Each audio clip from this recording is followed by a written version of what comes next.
Hey y'all, welcome back to my channel. My name is Susie and I'm the owner and creator here at Susie on the Farm. In today's video, we have some thrift flip projects where I'm going to take some items that I have thrifted and I am going to upcycle them into more modern home decor that I sell in my booth. So I'm going to start with some coasters. I'm always picking up coasters when I find a set. Unfortunately, this one only had 3, but we're just going to go with it. I peeled the paper off the best that I could, but it was glued down pretty good. So after I peeled what I could off, I took my hand sander and sanded it smooth as I could. And then we're going to give these coasters 2 coats of Chateau Fusion paint. This is a beautiful off-white color. When I put the first coat on, I thought it was not going to cover, but when I applied the second coat, it definitely covered up over where the paper had been left on there. So I gave them 2 good even coats, and then I'm going to come back with some stamps. Have not used the crockery stamps in a while. Most everybody has these. If you don't, I do have some available on my website, susieonthefarm.com. I love using them on all kinds of projects. They are a great stamp set to have. They're very versatile. They can go on all kinds of things.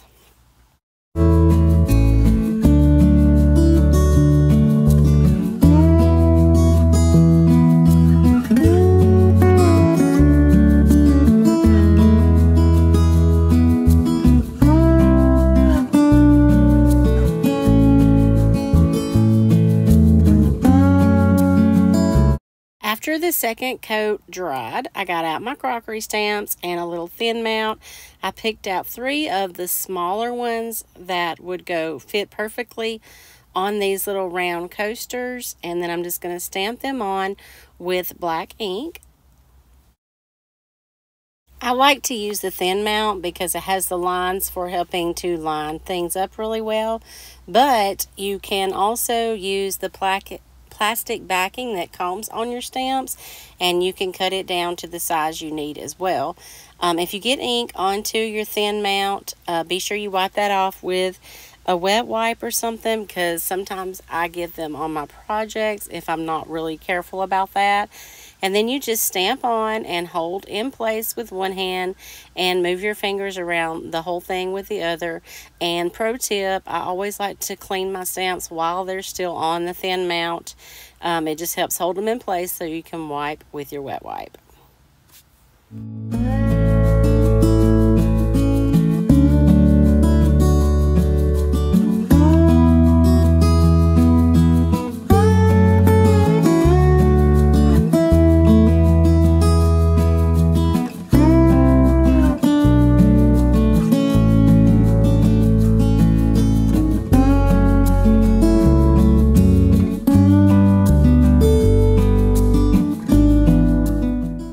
These do not need to be sealed. It is permanent ink, and Fusion paint has a built-in sealer. But because these are going to be coasters, and I know that wet cups might be sitting on them, I'm going to go ahead and give them a couple, maybe 3 good layers of Fusion Tough Coat before moving on to the last step of this project. Now, they're all sealed up and completely dry, and I'm going to come back with some Fusion aging wax. This is just a really good way to antique things, and I love the way it looks over this chateau color as well. So I'm just going to put some on each of them, and then I'm going to take a shop towel or a paper towel and wipe all the excess back, and it just ages them just the perfect amount. And then these little coasters are done. These also came with a little holder, and I think they're really cute.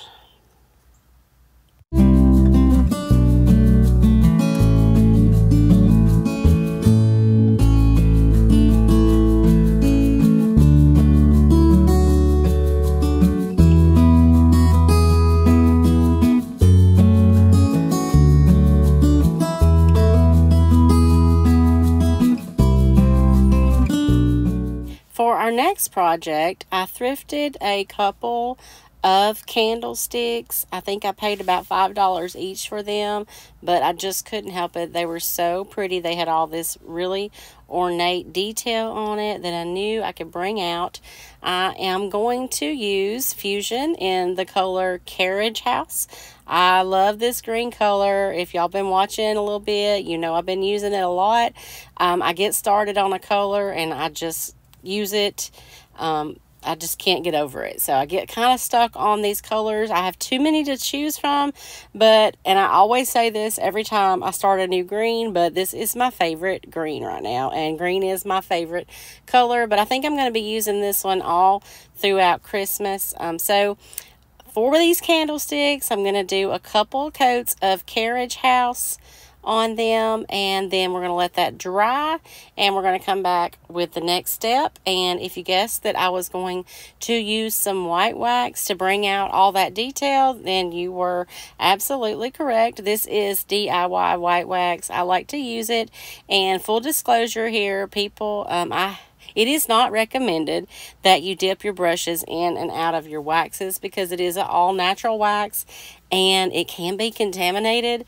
However, I have always done this and I have never had one contaminated, or that I know of. It never smelled funny or anything, but just so you know, that's not recommended. I use so much of them that maybe I use them too fast for something like that to happen. So if you don't craft a lot, it might be something you would want to scoop out your wax before and just not dip your brush back and forth in there. So I got the white wax on, and then I'm just going to bring a paper towel in and wipe all the excess back. And when you're going on them long spots there, I like to try to go in the same direction. I don't want to see a bunch of wipe marks. I do the same thing when I'm cleaning a mirror or something. I don't like to see the streaks at all. So I got these all waxed up, and look how gorgeous they are. They were pretty before, didn't like the paint job. Sometimes it's just that simple. All you have to do is change the color of something, and it's absolutely beautiful.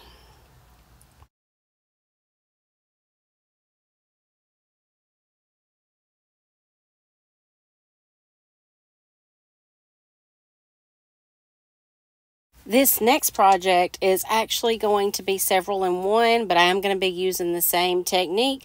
So I'm just going to lump them all in together. I have this dove that has been listed on the website since I started the website. I thought he was beautiful. He was hand painted, but he was a little too shiny, I guess, as well as this girl head planner. So I took both of these down off the website, and I'm going to upcycle them, put them in the booth, and see if they sell.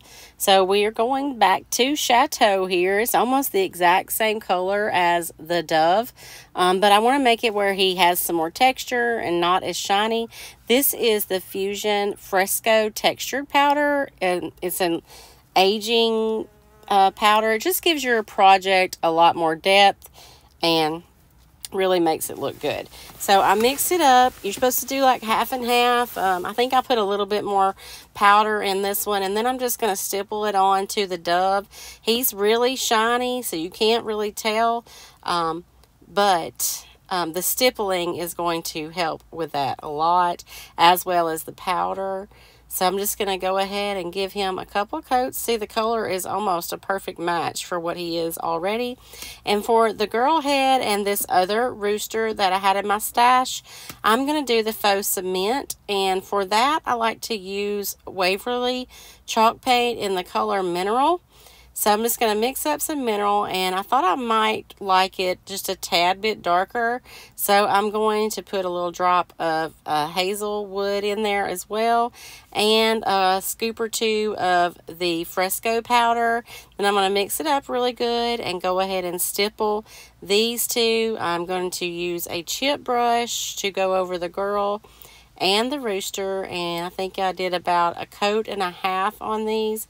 It is real easy with this powder to get good coverage on even these shiny items. Some people recommend giving them a good spray, and you can with a sealer or something, but I didn't have any problem with the paint sticking to this girl, even though she was super shiny, and so was the dove that I did earlier with this powder in it.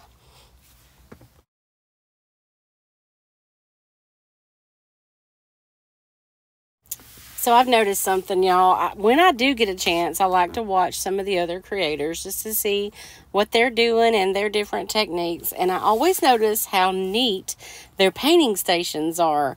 Like, I don't know how they keep it so crisp and neat. I make a mess, and look at my fingers. That's another thing.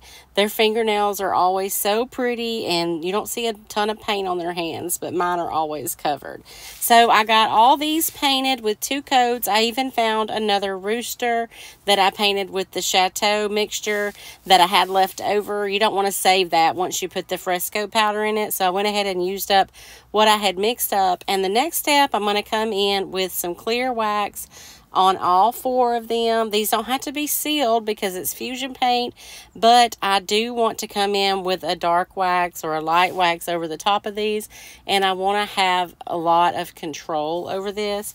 I'm using some DIY clear wax. I had just a tiny bit left, and then I moved on to the fusion clear wax, and this wax is a scented wax. This one's called Field of Tuscany.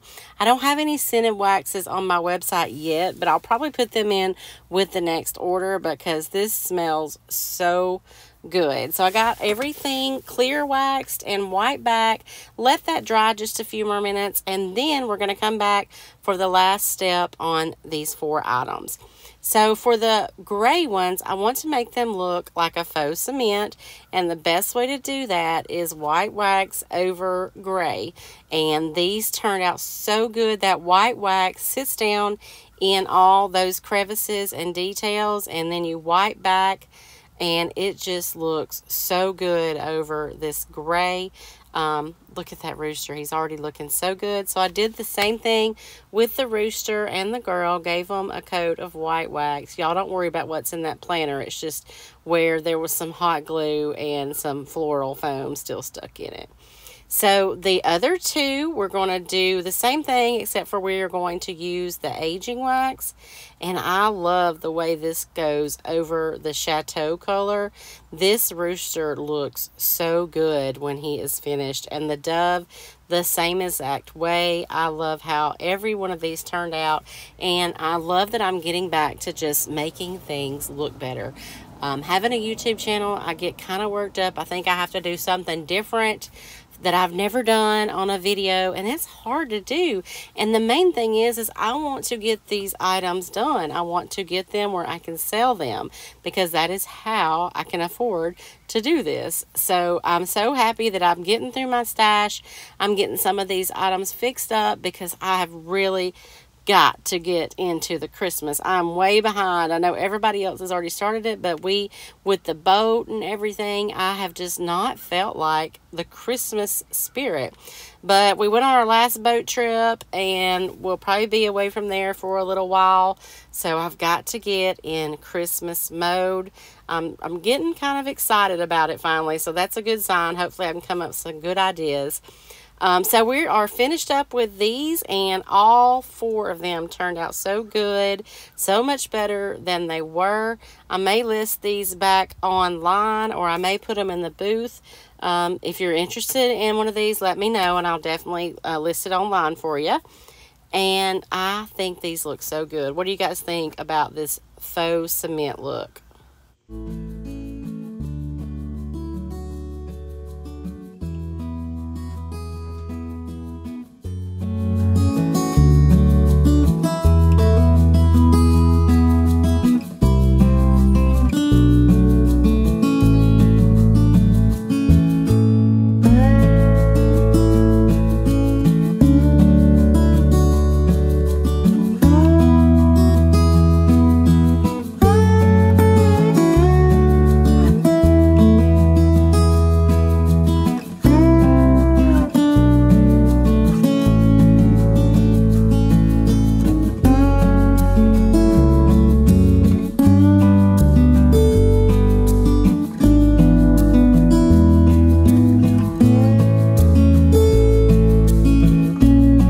Okay, y'all, I've saved my favorite project for last.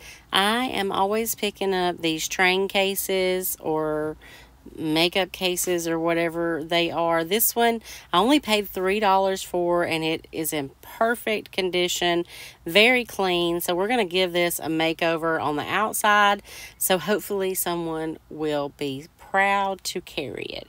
So the first thing I am going to do is give this 2 coats of, guess what color green, Carriage House by Fusion. And I'm going to use a pointed sash brush, and I'm not going to paint the little feet there. They're in good shape and they're pretty silver, so I'll just leave them without any paint. And I'm going to get this painted up with 2 coats, almost covered really good in one. This leather, or yeah, I think this is actually leather, paints so well with the Fusion paint. If you get a leather chair or something, you would have absolutely no problems if you didn't like the color to give it a paint job. That would work really well. So 2 coats on this, let that dry, and then we are going to come back with some transfers. I've tried not to just paint something and put a transfer on it in the last many videos, but honestly, y'all, that stuff sells, and that's why I do it. I love the IOD transfers, and I love using them on my projects. Not every project needs a transfer, but I have so many, and I have ones that, like for instance, the 2 floral that I'm going to use in this project are from my very first Brocante transfer pack from before I even started being a stockist, which was well over a year ago. I had ordered this, and I'm still using that same pack. So I got these 2 florals out, and I thought that they would look so good on this box. So right now I'm just positioning it, trying to figure out how I want to put it on there and go around the handle. So I cut some of the excess off, and I'm just going to do the bottom half first. It's real easy to put a transfer on. If you're new to that, every transfer comes with this little tool, and you just rub until it transfers onto your project. When you're going around these round areas like this, just be really careful and make sure that you are rubbing before you lift up. If you happen to lift up and your project has not went onto your surface, just lay it back down and rub it some more. So I'm putting this beautiful rose on the top of this one, and then there was also some nice script that I'm going to put on the top. And then for the bottom, I'm going to use part of those other roses, and I'm kind of wrapping around the edges and the top and just making this kind of evened out just a little bit. We're also going to do a little wording on the bottom of this one, and I thought about going back and distressing. However, I decided not to distress this piece. From here, I am going to seal the transfers. Sometimes people are always commenting that I don't seal my transfers, but just because I don't show it in every project does not mean that I do not seal it before I sell the items. The paint does have a sealer in it, but you do want to go over your transfers. That just makes them a permanent piece of your project. And y'all, look how gorgeous this train case is. I know this thing is going to sell really well. I'm going to get it priced up and in the booth, and this would probably make a really great Christmas present for someone. So thank y'all so much for watching this week's video. I hope that you have enjoyed these transformations. Next week, we're going to get into some Christmas projects, and I can't wait to see you guys there. Be sure you leave a comment below and like this video and subscribe for more thrift flips. Thanks for watching.